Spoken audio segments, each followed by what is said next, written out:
नमस्कार मित्रों, आज की इस वीडियो में हम सुनेंगे भगवान सत्यनारायण की व्रत कथा। इसमें कुल 5 अध्याय हैं। तो आप जिस प्रकार से व्रत सुन रहे हो, आप अपने हाथ में अक्षत और पुष्प और कुछ दक्षिणा इत्यादि लेकर ये कथा सुने।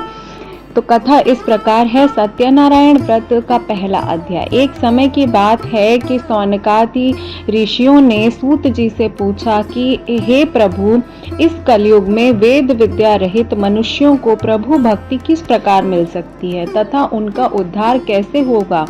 हे मुनि श्रेष्ठ, कोई ऐसा तप बताइए जिससे थोड़े समय में ही पुण्य मिले और मनोवांछित फल भी मिल जाए।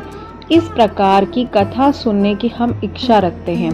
सर्व शास्त्रों के ज्ञाता सूत जी बोले, हे वैष्णव में पूज्य, आप सभी प्राणियों के हित की बात पूछी है, इसीलिए मैं एक श्रेष्ठ व्रत आप लोगों को बताऊंगा जिसे नारद जी ने स्वयं प्रभु लक्ष्मी नारायण जी से पूछा था और लक्ष्मीपति ने मुनि श्रेष्ठ नारद जी से कहा था। तो अब इस कथा को ध्यान से सुनिए।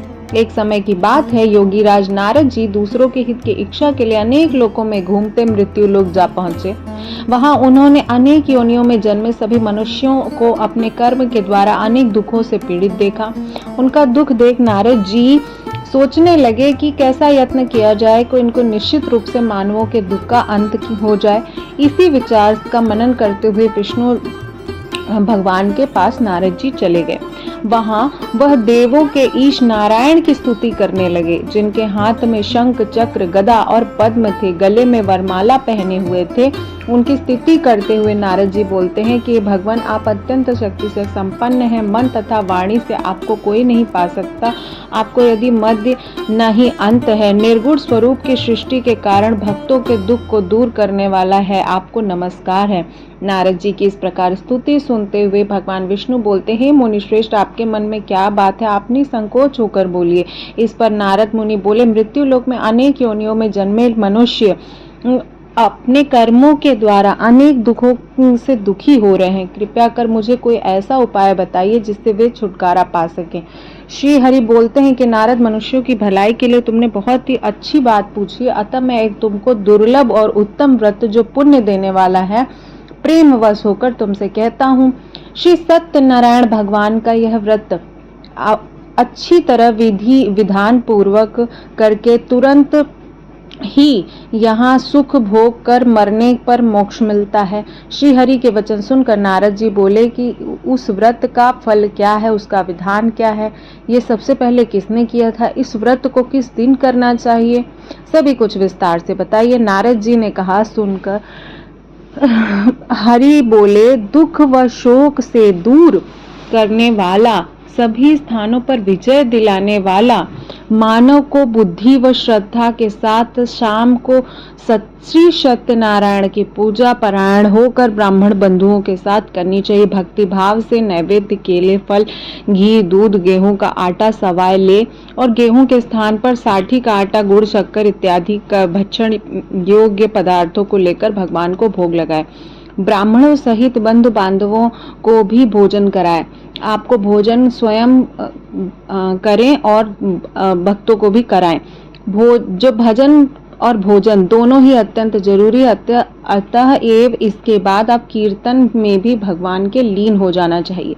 इस तरह से सत्यनारायण भगवान के व्रत करने से मनुष्य की समस्त इच्छाएं पूर्ण होती हैं और अंतिकाल यानी कलिकाल यानी कलयुग में मृत्यु लोक में ही मोक्ष का ये सरल उपाय है। अथ श्री सत्यनारायण व्रत का पहला अध्याय संपूर्ण। बोलिए भगवान सत्यनारायण की जय। तो अब दूसरा अध्याय शुरू करते हैं। सूत जी बोलते हैं, हे ऋषियों, जिसने पहले समय इस व्रत को किया था उसका इतिहास कहता हूँ, ध्यान से सुनो। सुंदर काशीपुरी नगरी में अत्यंत निर्धन ब्राह्मण रहता था। भूख प्यास से परेशान वह धरती पे घूमता रहता था। ब्राह्मणों से प्रेम करने वाला भगवान के एक दिन ब्राह्मण का वेश धारण करके पूछा, हे विप्र, नित्य दुखी होकर तुम पृथ्वी पर क्यों घूमते हो? दीन ब्राह्मण बोला, मैं निर्धन ब्राह्मण हूँ, भिक्षा मांगकर धरती पे घूमता रहता हूँ। हे भगवान, यदि आपके पास कोई उपाय हो तो बताइए। वृद्ध ब्राह्मण ने कहा, श्री सत्यनारायण मनोवांछित फल देने वाले हैं, इसलिए तुम उसका पूजन करो। इसे करने से मनुष्य के सभी दुखों से मुक्ति मिल जाती है। वृद्ध ब्राह्मण ने कहा, आए सत्यनारायण भगवान को निर्धन ब्राह्मण का सारा व्रत बता दिया और ब्राह्मण ने मन में सोचने लगा कि वृद्ध ब्राह्मण ने जो ये उपाय करने को कहा है मैं उसे जरूर ही करूंगा। निश्चय ही करके वो रात में नींद आ गई और वो सो गया। सुबह उठते ही उसने भीख मांगना शुरू किया और धीरे धीरे करके अत्यंत पैसा इकट्ठा हो गया।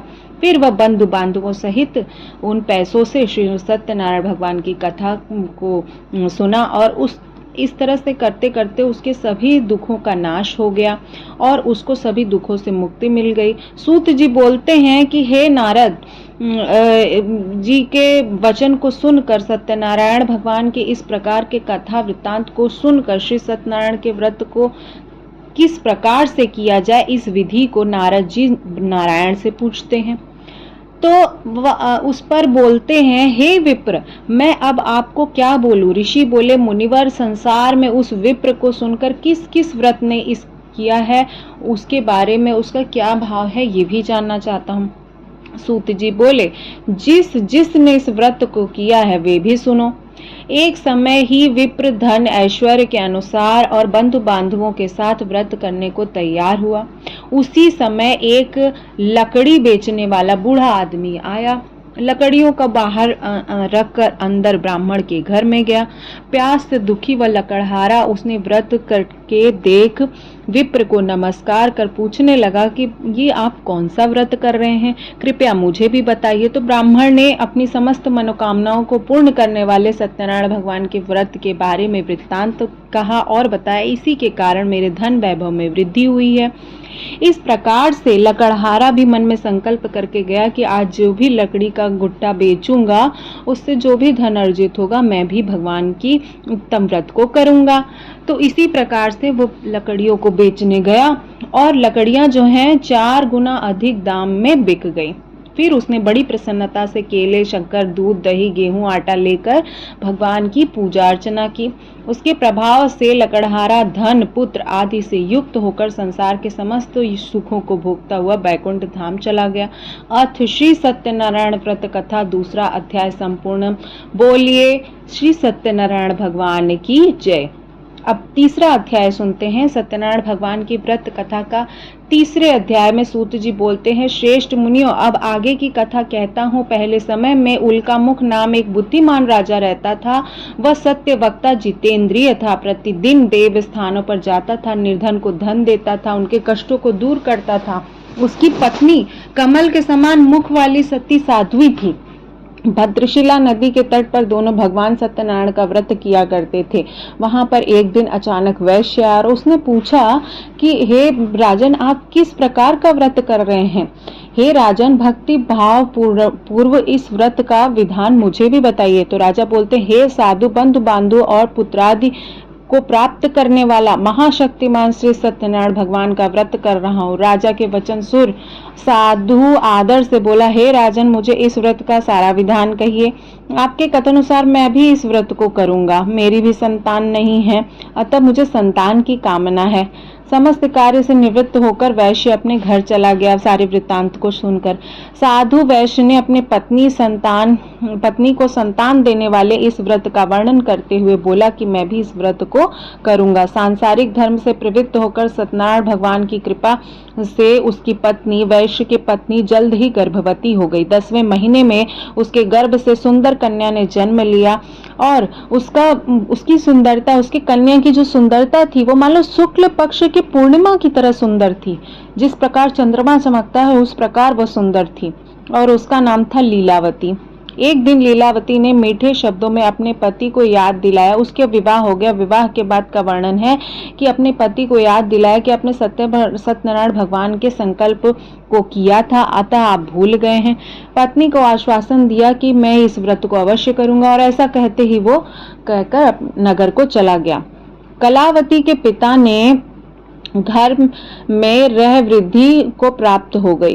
वृद्धि हो गई मतलब वृद्धि हो गई, उसकी बुढ़िया हो गई। साधु ने एक बार नगर में अपनी कन्या को सखी से देखता हुआ और तुरंत ही दूत से उसको बुलवाया। मेरी कन्या के योग्य वर ढूंढो।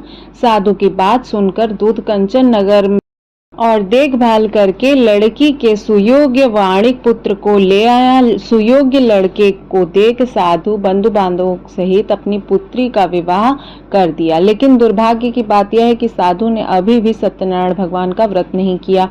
इस पर भगवान क्रोधित हो गए और उन्होंने श्राप दे दिया और साधु को अत्यधिक दुख मिले। अपने कार्य में कुशल साधु बनिया जमाई को लेकर समुद्र के पास गया। रत्न सागर नगर में जहां गया था उस जगह का नाम था रत्न सागर नगर। वहां जाकर दामाद ससुर दोनों मिलकर चंद्रकेतु राजा के नगर में व्यापार करने लगे। एक दिन भगवान सत्यनारायण की माया से एक चोर राजा का धन चुराकर भाग रहा था। उसने राजा के सिपाही उसका पीछा करते हुए साधु और उसके जमाई के पास जा पहुंचे। सिपाहियों ने साधु वैश्य के पास राजा का पड़ा धन देखकर ससुर और जमाई दोनों को कैद कर लिया और कैद करके ले गए। राजा ने आगे कार्यवाही की आज्ञा दी। राजा की आज्ञा से दोनों को कारावास में डाल दिया गया। सारा धन छीन लिया गया। सत्यनारायण भगवान के श्राप से साधु की पत्नी को बड़ी दुखी हुई। घर में जो धन था वो सब चोर चुरा ले गए। शारीरिक मानसिक पीड़ा, भूख प्यास अत्यंत दुखी हुई। अन्न चिता के कलावती ब्राह्मण के घर गई और वहां पर श्री सत्यनारायण भगवान की व्रत को होते देखा। माता के कलावती ने से पूछा कि पुत्री, अब तुम कहाँ थी, मेरे मन में क्या था, ये सब बताने का वर्णन करो। कलावती ने अपनी माता से कहा, हे माता, मैं एक ब्राह्मण के घर में सत्यनारायण भगवान की कथा सुनकर आ रही हूँ। कन्या के वचन सुन लीलावती ने भगवान के पूजन की तैयारी की और लीलावती परिवार बंधुओं सहित भगवान की कथा को श्रवण किया। उसने वर मांगा कि मेरे पति जमाई शीघ्र ही घर आ जाएं। सत्यनारायण भगवान इस व्रत से संतुष्ट हुए और राजा चंद्रकेतु के सपने में दर्शन देके कहा, हे राजन, इन वैश्यों को छोड़ दो, इन्होंने तुम्हारा धन नहीं लिया। ऐसा करते ही अगर तुम ऐसा नहीं करोगे मैं तुम्हारा समस्त राज्य, धन, संतान सभी नष्ट कर दूंगा। राजा ये सब कहकर वह अंतर्ध्यान हो गए। प्रातःकाल सभा में राजा ने सभी को बुलाया और वैश्य और उसके जमाई को छोड़ दिया। वस्त्र और छोड़ते समय वस्त्र भूषण और थोड़ा बहुत धन देकर भी उसको विदा किया। अथ श्री सत्यनारायण भगवान तृतीय अध्याय संपूर्णम बोल। अथ श्री चौथा अध्याय आप शुरू करते हैं। सूत जी बोलते हैं, वैश्य ने मंगल चार कर अपनी यात्रा आरंभ की और अपने नगर की ओर चल दिए। उनके थोड़ी दूर जाने पर एक दंडी वेशधारी सत्यनारायण ने पूछा, हे साधु, तेरी नाव में क्या है? अभी वाणी वड़िक हंसता हुआ बोला, हे दंडी, आप क्यों पूछते हो? क्या धन लेने की इच्छा है? मेरे नाव में तो बेल के पत्ते भरे हुए हैं। वैश्य के इस प्रकार से कठोर वचन सुनकर भगवान बोले, तुम्हारा वचन सत्य हो। दंडी के ऐसा वचन कह वहां से दूर चले गए। कुछ समय बाद समुद्र के किनारे जाकर वह बैठ गए। दंडी के जाने के बाद साधु वैश्य नित्य क्रिया के पश्चात नाव को ऊंची उठाते देखकर अचंभा मान और नाव में बेल पत्ते आदि देख मूर्छित हो जमीन पर गिर पड़ा। मूर्छा खुलने पर अत्यंत शोक में डूब गया। तब उसका दामाद बोला, आप शोक न मनाइए, यह दंडी का शाप है, इसीलिए हमें उनकी शरण में जाना चाहिए। तो ये सब सुनकर दंडी के पास दामाद और ससुर जा पहुंचे। अत्यंत भक्ति भाव से नमस्कार करते हुए बोलते, हमने असत्य वचन बोला था, हमें क्षमा कर दीजिए। यह कहकर महान शोकातुर होकर रोने लगा। दंडी भगवान बोले, वणिक पुत्र, मेरी आज्ञा से बार बार तुम्हें दुख प्राप्त हुआ है, तू मेरी पूजा से विमुख हुआ है। साधु बोला, हे भगवान, आपकी माया से ब्रह्मा आदि देवता आपके रूप को नहीं जानते, मैं अज्ञानी कैसे जान सकता हूँ? आप प्रसन्न होइए, अब मैं असमर्थ अनुसार आपकी पूजा करूंगा, मेरी रक्षा कीजिए।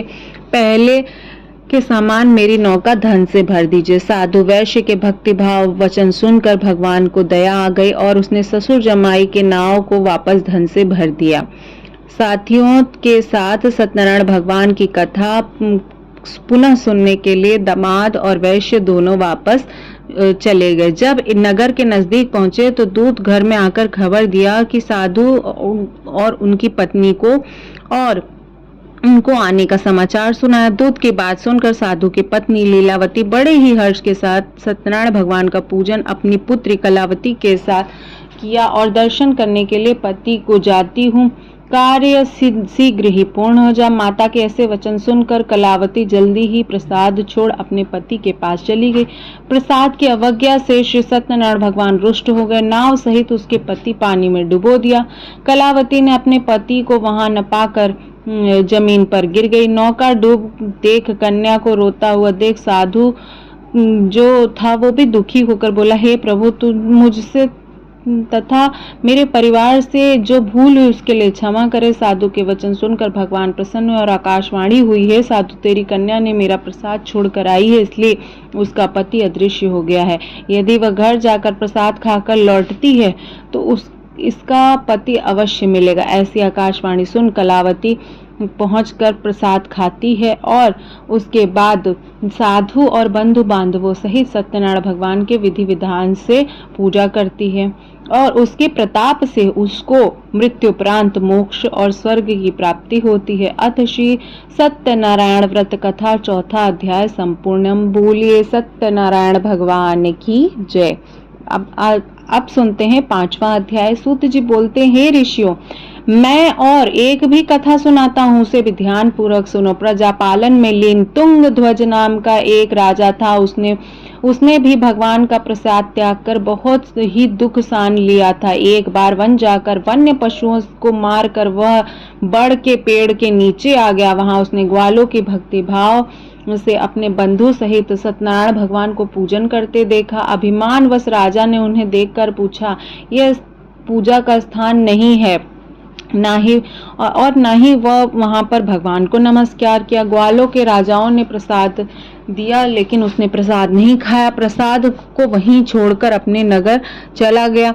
वह नगर पहुंचा तो सब कुछ तहस नहस हो चुका था। शीघ्र ही ये सभी कारण सत्यनारायण भगवान के रुष्ट होने के कारण हुआ था। दीर्घ काल में प्रसाद को न खाकर वह दीर्घकालिक दुख को ले आया, लेकिन उसके बाद दोबारा वो ग्वालों के पास जा पहुंचा और विधि पूर्वक सत्यनारायण भगवान की कथा का श्रवण करते हुए प्रसाद खाया और दीर्घ काल के सुख भोगने के बाद मरणोपरांत उसको स्वर्गलोक की प्राप्ति हुई। जो मनुष्य परम दुर्लभ इस व्रत को करेगा, भगवान सत्यनारायण की अनुकंपा से धन धान्य की प्राप्ति होगी। निर्धन धनी हो जाता है, भय मुक्त जीवन जीता है, संतानहीन मनुष्य को संतान का सुख मिलता है और सारे मनोरथ पूर्ण होते हैं। मानव को अनंत काल के लिए वैकुंठ धाम की प्राप्ति होती है। सूत जी बोलते हैं, जिन्होंने इस व्रत को किया है, अब उनके दूसरे जन्म की कथा कहता हूँ। वृद्ध शतानंद ब्राह्मण ने सुदामा का जन्म लेकर मोक्ष की प्राप्ति की। लकड़हारे ने अगले जन्म में निषद बनकर मोक्ष की प्राप्ति की। उल्का मुख ने राजा दशरथ होकर वैकुंठ गए। साधु के नाम वैश्य मोर ध्वज बनकर अपने पुत्र की ओर चीर कर मोक्ष पाया और महाराज तुंग ध्वज ने स्वयंभू होकर भगवान की भक्ति में युक्त होकर कर्म से मोक्ष को प्राप्त किया। तो अथ श्री सत्यनारायण भगवान का पांचवा अध्याय संपूर्ण। बोलिए श्री सत्यनारायण भगवान की जय। ये थी सत्यनारायण भगवान की व्रत कथा। इसके बाद आपको आरती करनी चाहिए और हाथ में जो भी आपने अक्षत पुष्प और दक्षिणा लिया, अक्षत पुष्प को आप मिट्टी गमलों में डाल सकते हैं। साथ ही साथ जो आपने धन राशि ली है उसको मंदिर में दान कर सकते हैं। अगर वीडियो और जानकारी कहीं पे भी अच्छी लगी तो लाइक शेयर जरूर कीजिएगा। चैनल पे पहली बार विजिट कर रहे हैं तो सब्सक्राइब जरूर कीजिएगा। बोलिए सत्यनारायण भगवान की जय।